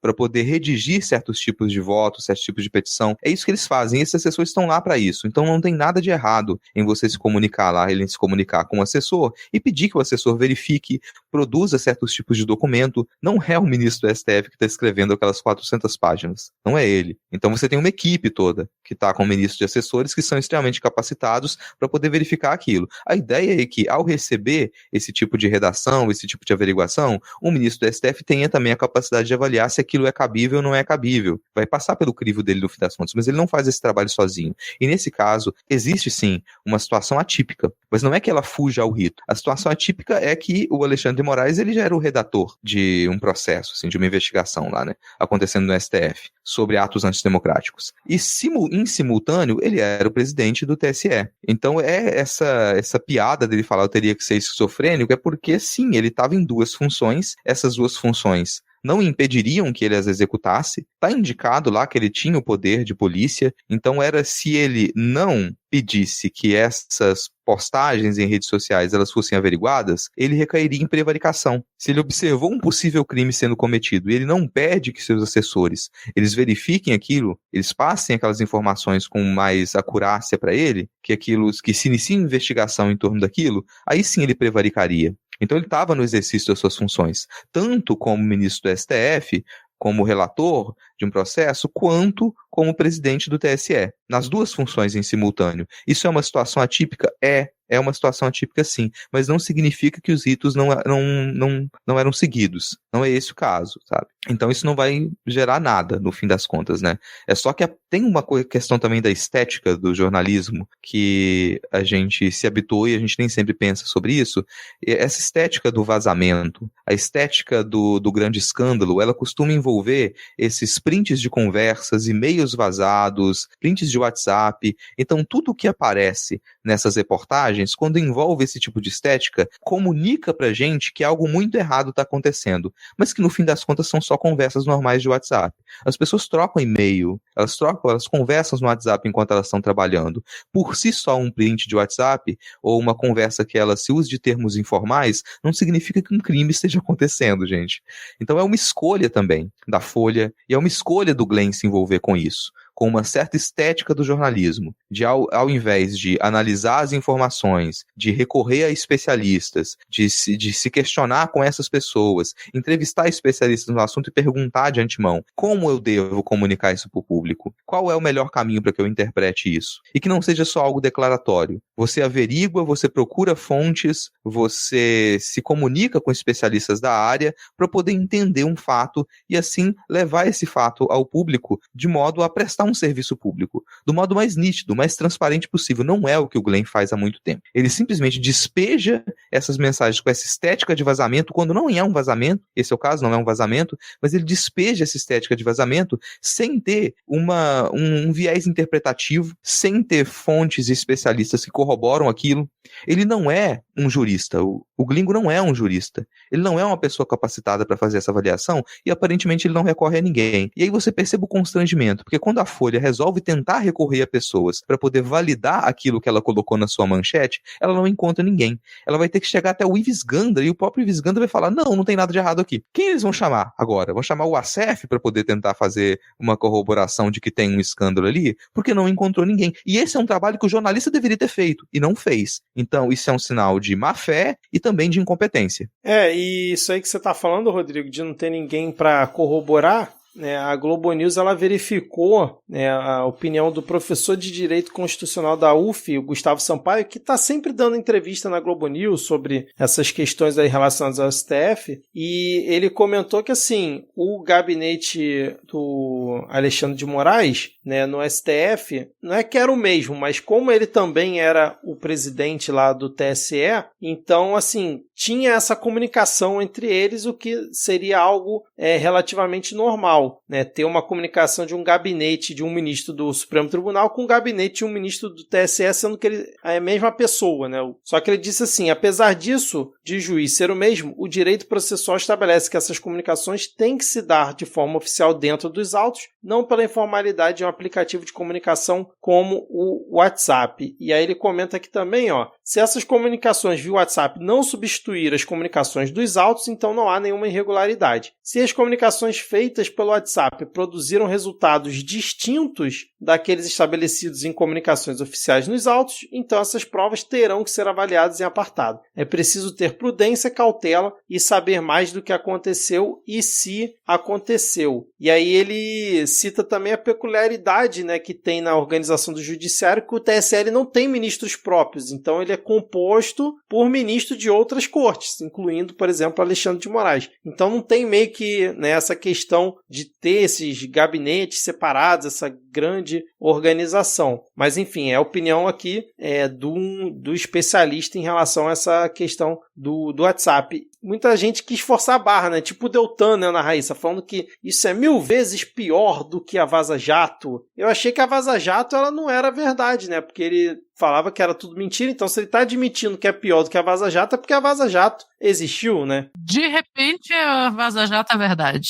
Exatamente. E para mim, quando você tem a troca de mensagens, fica muito claro que realmente elas vieram do seu lado Tagliaferro, porque se tivesse vindo do Ayrton Vieira, a gente teria várias mensagens do Xandão pro cara, E a gente não tem uma mensagem do Xandão, só do Ayrton Vieira pro Tagliaferro. Provavelmente o Xandão não se comunicava direto com ele, o Ayrton Vieira fazia esse meio de campo, e logo, se as mensagens não tem nada relacionado ao Xandão, mostra pra mim, fica evidente que realmente elas vieram do celular do Tagliaferro, mas acho que ninguém admitiu, até o momento, de onde vieram as informações, mas acho que fica meio óbvio, Ele tá sempre ali na cena. Mais alguma coisa aqui sobre esse tópico que faltou a gente... a oposição disse que vai pedir o impeachment do Xandão, eles já estão recolhendo assinaturas, A oposição... Na Câmara dos Deputados eles estão recolhendo assinatura, não sei por quê, porque o impeachment de qualquer ministro é no Senado, mas enfim. A oposição no Senado também disse que vai recolher as assinaturas, mas aí eles decidiram adiar para acho que 9 de setembro a apresentação, a fim de reverberar as críticas e usá-las como ferramenta nas eleições municipais. Além disso, pesou a constatação de que caso o Xandão fosse afastado, quem iria indicar um substituto para o lugar dele? O Lula. Então, assim, eles chegaram a essa óbvia conclusão, realmente são geniais. Mais um motivo de que a gente na esquerda também tem que defender que o Alexandre de Moraes não sofra um impeachment, porque imagina quem seria a próxima indicação do Lula, Exatamente, cara. Bom, então é isso, gente. A gente vai continuar acompanhando. Sim, de tudo que a gente viu até o momento, realmente a gente não enxerga que tenha tido algo bombástico. Você pode questionar que os caras estão ali usando o WhatsApp, a forma como eles falam, mas assim, se as decisões do Xandão, pelo que eu vi, muita gente comentar, né? Tá tudo ali dentro, né, da legalidade, dentro dos autos, o que abalizou essa efetivação dos relatórios, essa parte como ele pediu, se usou a estrutura do TSE ou não, acaba virando um pormenor, e como o Rodrigo muito bem comentou, né, tem que se analisar o contexto, que realmente o contexto importa muito nesse caso. Ana, xingar ou comentar alguma coisa sobre o Deltan, não, né? Patético, como sempre, né? Acho que já... Patético, só, né? Desimportante, Bom, vamos encerrar aqui, em alto astral, Rodrigo e Ana. Alto astral, hein? Porque morreu Delfim Neto. Quem foi Delfim Neto? Delfim Neto foi um ex-ministro, quer dizer, um economista muito respeitado, que por acaso ele foi ali ministro da Fazenda na época da ditadura, mas era um cara muito respeitado. E não sou eu que estou dizendo. Quem está dizendo isso é quem? A nota oficial de pesar do presidente Lula e de várias outras pessoas que rasgaram uma seda pro Delfim Neto. Absurdo. Então eu vou ler aqui a nota de pesar do presidente Lula, publicada ali no site do governo. Delfim Neto foi economista, professor, ministro da Fazenda, do Planejamento e da Agricultura. Durante 30 anos eu fiz críticas ao Delfim Neto. Na minha campanha em 2006 pedi desculpas publicamente porque ele foi um dos maiores defensores do que fizemos em políticas de desenvolvimento e inclusão social que implementei nos meus 2 primeiros mandatos. Delfim participou muito das discussões de políticas públicas daquele período. Quando o adversário político é inteligente, nos faz trabalhar para sermos mais inteligentes e competentes. Agora vem a cereja do bolo. Em um curto espaço de tempo, o Brasil perdeu 2 referências do debate econômico do país: Delfim Neto e Maria da Conceição Tavares. Fica o legado do trabalho e pensamento dos dois, divergentes, mas ambos de grande inteligência e erudição, para ser debatido pelas futuras gerações de economistas e homens públicos. Meus sentimentos aos amigos, familiares e alunos de Delfim Neto. E aí a gente teve também um tweet assim maravilhoso de Fernando Haddad, né, que disse o seguinte, ó: o professor Antônio Delfim Neto merece respeito por ter se dedicado ao progresso econômico brasileiro. Meus sentimentos aos amigos e familiares. E aí, Ana e Rodrigo? Muita droga, né, maluco? Assim, que situação. Gente, primeiro fogos, né, assim, fogos pela morte do Delfim Neto, enfim. Eu, durante muito tempo, assim, desde criança, quando aparecia o Delfim Neto, eu já me questionava, meu Deus, ele tá vivo ainda? Não é possível que essa criatura continue viva. E ele sempre aparecia. Quase 100 anos. Ele sempre aparecia. Muito me surpreende que ele só foi morrer agora, né? Mas é aquela história de vaso ruim. E coisas do currículo dele que precisam ser comentadas e que não são comentadas, ele ter assinado o AI-5, por exemplo, né? E nunca ter se arrependido disso, considerado que aquilo foi uma decisão correta. Ele é um desses arquitetos da alucinação da nossa ditadura e de vários aspectos dessa alucinação, né? Da gente acreditar que a gente estava realmente correndo um risco, um grande risco de recair nos males do comunismo e que isso justificaria muita coisa, que é alicerçar a ideia de inimigo interno também, dele trabalhar com a nossa economia para que ela... A frase que ele ficou muito famoso, que ele negava, que disse, né? Mas que sempre estava lá embaixo o nome dele, que é: a gente tem que fazer o bolo crescer para depois dividir. E aquilo, né? Muito fácil você dizer que vai fazer o bolo crescer quando você tem todos os ingredientes, o forno, a faca, e você escolhe para quem que vai cada pedaço depois. Então o fato é que vários bolos cresceram, mas eles nunca foram divididos nessa perspectiva econômica. Então ele é uma pessoa desprezível, sim, uma pessoa que não merece nenhum tipo de homenagem, merece comemoração pela sua morte, isso sim. E as pessoas às vezes ficam horrorizadas quando a gente fala: nossa, você está comemorando a morte. Cara, tem muitas mortes que a gente tem que comemorar. O mundo, ele fica um pouquinho menos pior quando certos tipos de gente desaparecem. E uma delas era Delfim Neto. Então não se tem que fazer nenhum tipo de homenagem, não. E se tem aí falar que tem 2 legados que ficam, né? O dele e o da Conceição Tavares. Sim, são 2 legados. Um legado positivo e razoável e um legado de merda. São 2 tipos de legado, não dá pra negar isso, né, que tá ali. Então essa parte, ela tá correta. É muito vergonhoso a gente ver figuras de esquerda, elas virem tentar elogiar Delfim Neto a essa altura do campeonato. E a gente fala o tempo todo que a gente tem que ter memória no Brasil, que é importante que a gente tenha um bom estudo crítico de história. Isso é parte da perspectiva das esquerdas também, a gente bater na tecla de ter um estudo crítico da história. E aí quando vem figuras figuras que supostamente são de esquerda e elas pisam no estudo crítico da história, elas simplesmente ignoram e falam, não, é importante, a gente tem que homenagear. Foi uma figura importante, poderosa, vamos construir uma estátua, vamos fazer um feriado. É isso mesmo, colega? Tu tá defendendo que a figura ela foi importante, ela teve poder em uma época em que a gente sofria com esse tipo de opressão, e ela era poderosa naquela época, que a gente deveria render homenagem a isso? Primeiro segura sua onda, depois repensa, só para um minuto pra pensar no que você tá falando, que você vai mudar de opinião sozinho, assim. Numa época, durante a ditadura civil-militar no Brasil, essa era a figura de grande poderio, que ditava boa parte daqueles caminhos econômicos. A gente já sabe do que se trata esse suposto milagre econômico durante a ditadura. A gente sabe o nível de corrupção e desvio de verba que tinha na ditadura hoje, em parte porque muita coisa era escondida, né? E Delfim Neto estava lá. Delfim Neto estava lá assinando o AI-5. Delfim Neto estava lá falando, nossa, de boa, é possível a gente pensar em progresso econômico enquanto a gente está torturando e matando pessoas. Massa isso. Ignorem o que a gente está fazendo aqui. Ignorem o que os militares estão fazendo, porque a gente está pensando em progresso econômico. E essa figura, a gente vai homenagear essa figura, é isso. A gente esquece completamente o estudo crítico da história e a gente pega qualquer figura de poder e vamos pensar no legado. Essa figura foi poderosa, ela foi importante. A gente não pode só criticar, não pode comemorar a morte. A gente tem que homenagear. Isso é vergonhoso, assim. É vergonhoso ver o Haddad nesse papel, é vergonhoso ver o Lula nesse papel, mas outras figuras também que elas resolveram tergiversar e falar, não, a gente tem que lembrar de tudo que foi feito, tem que pensar nas coisas que ele mudou de opinião depois. Não. Viveu muito mais do que deveria. Respirou o ar dos outros. Respirou o ar dos outros durante muito tempo. Então, além de toda a merda que ele fez, ele ainda passou ali pelo menos umas 4 décadas respirando um ar que ele não merecia respirar. Fazendo peso na terra. E assim, eu vi alguns comentários do tipo, algumas coisas ele se arrependeu. Mas uma coisa da qual ele não se arrependeu e que ele afirmou que não se arrependeu e que faria de novo foi a assinatura do AI-5. Só por isso ele já merecia um lugar no colinho do capeta. Só por isso. Então, não tem desculpa, não tem conciliação, não tem, sabe, vamos ser somente educados, que justifique essas postagens, essas palavras, essas falas que foram feitas a esse respeito. É o tipo de cara que, se você não tiver nada de ruim pra falar dele, é melhor você não falar nada. Então, é esse o nível de tratamento que ele merecia.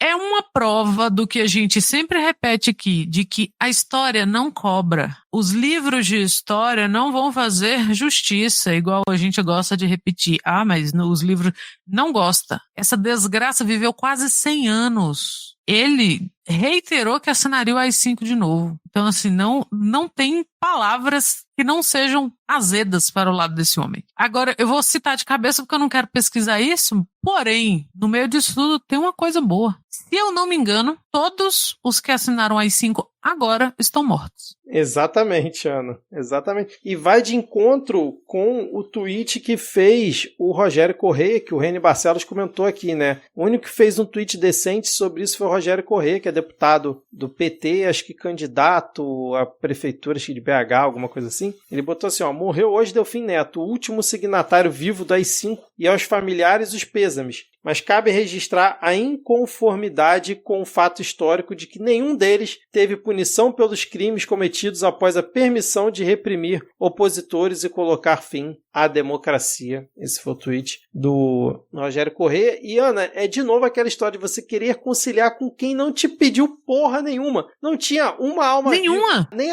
os familiares do Delfim estavam pedindo pro Lula uma nota de pesar, conciliando com ele. Ninguém. E aí ele não só faz isso, como ainda bota na nota a Maria da Conceição Tavares para fazer uma espécie de comparativo, uma coisa de pra quê? Ninguém pediu isso também. É o cúmulo da tentativa de conciliação ter feito essa frase colocando os dois. Pra quê? De novo, essa tentativa de conciliação não tem dado resultado nenhum. Eu volto aqui, eu morro da minha língua o dia que falar aí, olha, tá vendo, conciliou e deu certo. Até agora, zero. Aí agora, com o milico, dá a mão, eles querem o braço. Com a extrema-direita, dá a mão, eles querem o braço. Porra, até quando? Sabe, cometer a disfarçatez... Até com morto agora tá conciliando. Até com morto. Tá conciliando até com morto. Porra, pelo amor de Deus, é um homem que o capeta, de certo, tentou devolver, por isso que viveu muito. Toda hora devolvia, fala, não, que não, meu brother, que não, vai infernizar outro. Aí me vem o Lula e faz... Porra, bicho, sabe que... Olha... Atenção, Lula e Haddad tenham mais, né... brios, né? Tenham mais amor próprio aí, Sim. por favor, cara. Olha o que fez a Dilma. Você viu o que a Dilma falou sobre isso? Nada. Nada. Foi viver a vida dela, pois ela, meu bem, é presidente de banco. Ela não tem que estar fazendo tweet. Agora, porra, de novo, sabe? Cada dia que passa, Dilma está mais certa sobre qualquer coisa, inclusive sobre a receita do, como é que é, do macarrão lá que ela fez, que vai grana padana e aquela pimenta... Carbonara, receitazinha de carbonara. Por favor, sabe? Nada. Tem horas que o silêncio, porque tem a diferença do silêncio de escárnio, de deboche, como eram os silêncios do governo passado, que é um silêncio de morria atores, atrizes importantes, o governo não tinha ideia de quem era. Outros casos também de deboche, de escárnio, que você sabe que aquele silêncio é proposital. E há silêncios que são dignos, que seria esse caso. Agora, se tivesse dado porra, ó, meus pêsames aí a quem gostou desse otário, já era ruim, me vem com notinha, me vem com professor? Porra, Fernando, olha. Eu volto àquela piada que o Medo e Delírio faz, só pode ser dívida de jogo, pra explicar isso. Não tem outra. Não tem condição. Bom, então fechamos aqui. Não, mas desculpa, eu tenho que complementar isso aqui. Isso pra mim é um problema de comunicação muito sério do governo, assim, que é caçar problema onde não tem. Ninguém perguntou, ninguém quis nenhum comentário, isso acontece de vez em quando com diversos outros assuntos. Ninguém perguntou, ninguém foi questionar. E aí vem e me lança uma porcaria de uma nota, sabe? Então é pensar em quando tem que ficar calado, porque o governo já não sofre ataque suficiente, o governo já não tem problema suficiente para resolver. Esse é o tipo de coisa que ia passar batido. Se não tivesse tido comentário oficial do governo, comentário oficial do Lula, comentário oficial da Haddad, o máximo que ia ter é essas notas na imprensa. Ah, morreu aquele cara, morreu o Delfim Neto.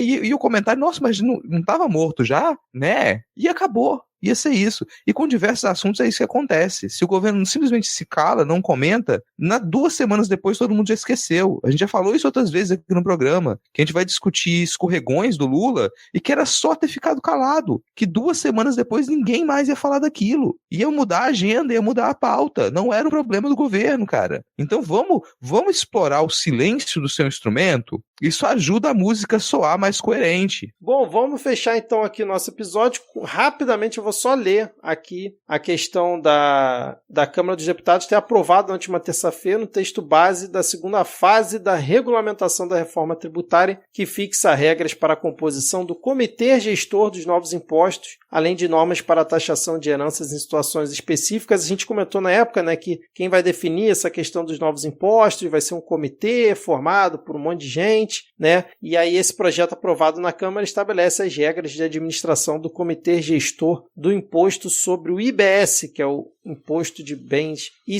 Imposto sobre Bens e Serviços, né? Então o comitê será responsável por administrar, fiscalizar o imposto sobre o consumo de estados e municípios e será composto por um Conselho Superior, Secretaria-Geral, Assessoria de Relações Institucionais, Corregedoria, Auditoria Interna e uma diretoria executiva composta por 9 diretorias como fiscalização, tributação e tesouraria. Então vão ser 27 membros representando cada estado e Distrito Federal, indicados pelo chefe do Poder Executivo Estadual e Distrital, e 27 membros representando o conjunto dos municípios do DF, indicados pelos chefes dos poderes executivos municipais e distrital. Os membros serão nomeados para o exercício da função pelo prazo de 4 anos. Então fica aqui o registro dessa situação aprovada em relação à reforma tributária. Tem mais coisa, né? Tem a questão de herança e tudo mais, mas a gente não vai entrar aqui no mérito. Fica só realmente o registro, porque já está avançada a hora, não tem nenhum especialista em reforma tributária por aqui. Então, vamos agora para o momento cartinhas da Xuxa. Ô, Thaís Kisuke, eu sei que você está ouvindo, hein? Segunda semana que eu tenho que ler, fazer o seu papel nos comentários aqui nas cartinhas da Xuxa. Vamos lá, na semana que vem, por favor, queremos a senhora de volta aqui no episódio. Não só por isso, obviamente, Thaís. Nós te amamos, mas é porque eu tenho que ficar lendo aqui os comentários. Eu vou passar... Rodrigo, você quer ler os comentários dos ouvintes? Você que gosta bastante? Não. Eu vou ler aqui só no Spotify, tá, gente? Pra não demorar muito. Rodrigo, eu ia falar, o Rodrigo não tem Spotify. Provavelmente ele não tem mais celular, porque ele parou de reclamar do celular dele. Então, de certo, ele nem tem mais. Ele responde a gente ele vai ler aonde? O WhatsApp dele tá logado até hoje no computador e não deslogou. Até hoje. O dia que deslogar... tá. O dia que deslogar... Normalmente, quando eu respondo, é no computador mesmo. Olha aí. Hoje eu tô acertando todas. Então, os comentários do Spotify voltaram, gente. Já apareceu aqui pra mim, parece que pra galera da Apple já tava aparecendo há mais tempo. Então, comentem lá se vocês escutam aí pelo Spotify ou se não escutam e tem um aplicativo que quiser dar a sua opinião sobre o episódio. Então, tivemos aqui, ó, o Gabriel Aires. Finalmente uma opinião lúcida sobre Venezuela e Charlie Brown Jr. Eu nunca achei que a gente ia ter na mesma frase Venezuela e Charlie Brown Jr. Parabéns, Ana e Rodrigo, aí, por esse feito realmente maravilhoso. O M da Rochelle, olha aqui, Ana Raíssa, ele de volta. Voltou o comentário. Um amigo me mandou mensagem para confirmar se o Márcio Luiz que fez Pix para vocês. Então, um abraço para o M da Rochelle. O Thales Mendes, esse ser do CFM São Paulo, entre aspas, trabalha na mesma autarquia federal que eu. E olha, isto nem é tudo.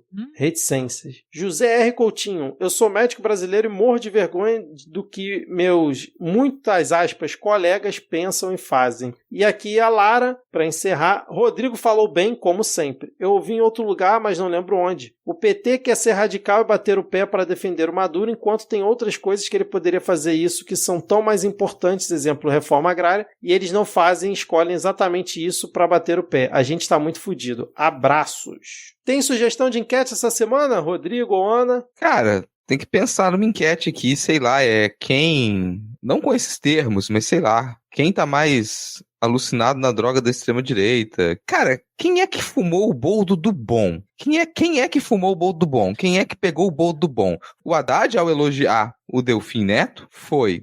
O Deltan Dallagnol, ao dizer que as mensagens do Sandão são mais graves do que a Vaza Jato. Qual o terceiro? Vamos achar um terceiro aqui. O Glingo. Ou foi o Glingo. Quem é que tá mais aí vidrado no boldo bom? Deltan Dallagnol, Fernando Haddad ou Glingo? Bela enquete, Rodrigo. E na enquete da semana passada que você sugeriu no Twitter, você teria coragem de nadar no Rio Sena em troca de um pedacinho da Torre Eiffel? Só um ouvinte disse que sim e o restante disse que não. Eu queria muito saber quem foi esse ouvinte que respondeu sim aí nessa enquete. Bom, vamos agora ler aqui mencionar, os apoiadores da categoria Cartinhas da Xuxa lá no Apoia-se. Então fica aqui um abraço para Daniele Filarete, Eslam Pimenta, Cadidia Albuquerque, Ana Iris Marques, Gabriel Pires, Liane do Espírito Santo, Wagner Gomes, Ricardo Jaloto, Eduardo Vasconcelos, Fernando Lira, Rodrigo Rocha, Guilherme Anselmo, Elisnei Menezes, Daniel Ribeiro e Paulo Cousani. Cadidia, por favor, nunca pare de apoiar, porque eu quero sempre me motivar a falar o seu nome certo aqui, porque é um desafio para o carioca conseguir falar o seu nome corretamente. A galera do Pix, né, que nos apoia com R$20 ou mais, Márcio Luiz, Bruno Felipe Teixeira, Cristine da Silva, Braulio Gomes, Leonardo Gandolfi, João Enomoto e Pedro Henrique Lara, e também tem a galera, obviamente, da categoria Um Beijo da Lhama lá no Apoia-se, Rafael Cavalcante, Jorge Leonan, Camila Neiva, Laís de Moraes e Rene Barcelos. Espero que a Laís de Moraes tenha curtido esse episódio, né, já que falamos bastante sobre o primo dela aqui hoje, então que ela tenha curtido acompanhar aqui com a gente. Então é isso, Ana e Rodrigo. Este podcast foi apresentado por Victor Souza, Rodrigo Hipólito e Ana Raíssa. Edição desse que vos fala. As nossas redes sociais são @podcastmid no Twitter e no Instagram. Tem também nosso canal do WhatsApp na descrição do episódio. Lembrem, tem lá o canal do Telegram para os ouvintes também na descrição do episódio. E Ana e Rodrigo, suas arrobas, suas redes sociais, seus Pix, seu número de telefone, caso queiram dar para os ouvintes também. Ana Raíssa, tudo junto, 2 N's, 2 S, 2 S. Lá no Twitter, o resto, todas as redes sociais estão mortas. Se quiser me fazer um Pix, manda uma DM aí que a gente conversa. Meu telefone jamais. Aí o Pix é o telefone, já pensou? Não é. Não é. Aqui tem segurança da informação. Eu tô só no Twitter também, gente, @Lhama na Lama, porque Lhama é o melhor animal. E eu não tenho telefone. Eu sabia. Ai, Deus, o cara não tem telefone. Maravilhoso. Então é isso, gente. Valeu. Espero que tenham curtido esse episódio. Um abraço e até a próxima semana. Tchau, tchau. Valeu, falou.